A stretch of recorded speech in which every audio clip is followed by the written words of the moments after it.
నీ బలం, నీ శక్తి, నీ సామర్థ్యం, that's your glamour will fade away. నాకు ఇదే ఆశ్చర్యం అవుతూ ఉంటుంది.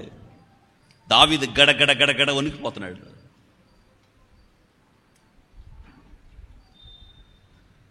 దుప్పట్లు తెచ్చి కప్పారు ఎవరి మీద? ఇవి ఒక్కడు గుర్తుపెట్టుకోండి. ఒకసారి మనం జీవితంలో రెచ్చిపోతాం, ఒక్కోసారి నా అంతటోడు లేదనుకుంటాం. అది నీ బుర్రకెక్కిన రోజు నువ్వేం చేయాలి తెలుసా? నిన్ను నీవు విర్రగొట్టుకొని ప్రభు పాదాల మీద పడాలి. ఎందుకు ప్రభు నాకు ఈ గర్వం వస్తుందేంటి?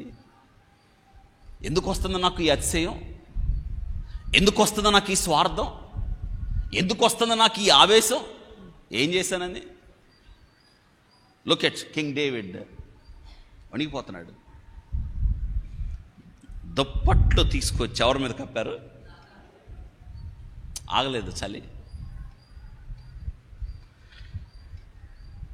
బెత్షెబా దగ్గరికి వచ్చారు. దావీదు వణుకుతున్నాడు. మేమేం చేస్తామంట? ఇశ్రాయేల్ దేశం అంతా తిరిగి ఒక అందమైన కన్నెపిల్లను తీసుకొస్తాం. ఎందుకంటే దావీదుకు వెట్ట కలిగించాలి, దావీదు కౌగిల్లోనికి తీసుకొస్తాం. వాళ్ళు మొత్తం దేశం అంతా తిరిగి తిరిగి తిరిగి తిరిగి చివరికి ఒక చిన్నదాన్ని పట్టారు. షునేము పట్టణంలో ఏం పేరు? అబీషగు తీసుకొచ్చారండి. చదవండి, మొదటి రాసుల గ్రంథం 1వ అధ్యాయం 4 వచనాల్లో అభిషేకం తీసుకొచ్చారు. వాక్యం రాయబడింది, దావీదు కౌగిల్లోనికి తీసుకొచ్చారు.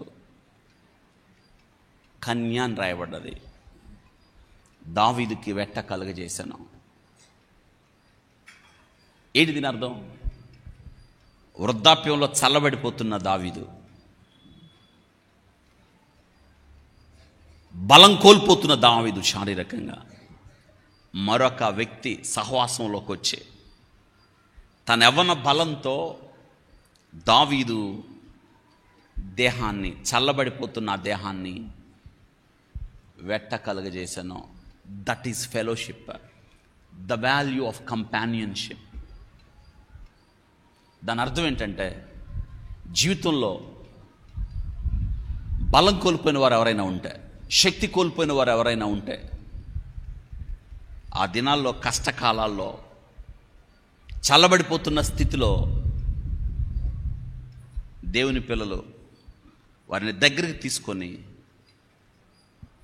వారితో కలిసి సహవాసము చేసినప్పుడు వారికి వెట్ట కలుగుతుంది. వింటున్నారా? సారెపతు విధవరాలు కుమారుడు చనిపోయినప్పుడు ఏలియా అతనికి వెచ్చదనం కలిగించాడు.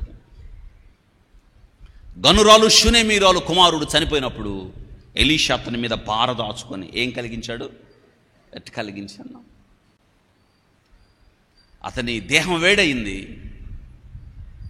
వాక్యంలో రాయబడ్డది, అతడు తుమ్మి కళ్ళు తెరిచెను. ఇది వెచ్చదనం. ఎవరికైనా వెచ్చదనం కలిగించామా మనం? చల్లబడిపోతున్న వ్యక్తి జీవితాలు, ఒంటరితనంతో విసిగిపోయిన జీవితాలు అన్నీ ఉన్నాయి. క్రీస్తు లేకుండా ఆ వ్యక్తి చల్లబడిపోతుంటే ఏం చేయాలి? నీలో ఉన్న దేవుని ప్రభావంతో ఆ వ్యక్తికి దగ్గరికి చేరువై మనం వెచ్చ కలిగించాలి.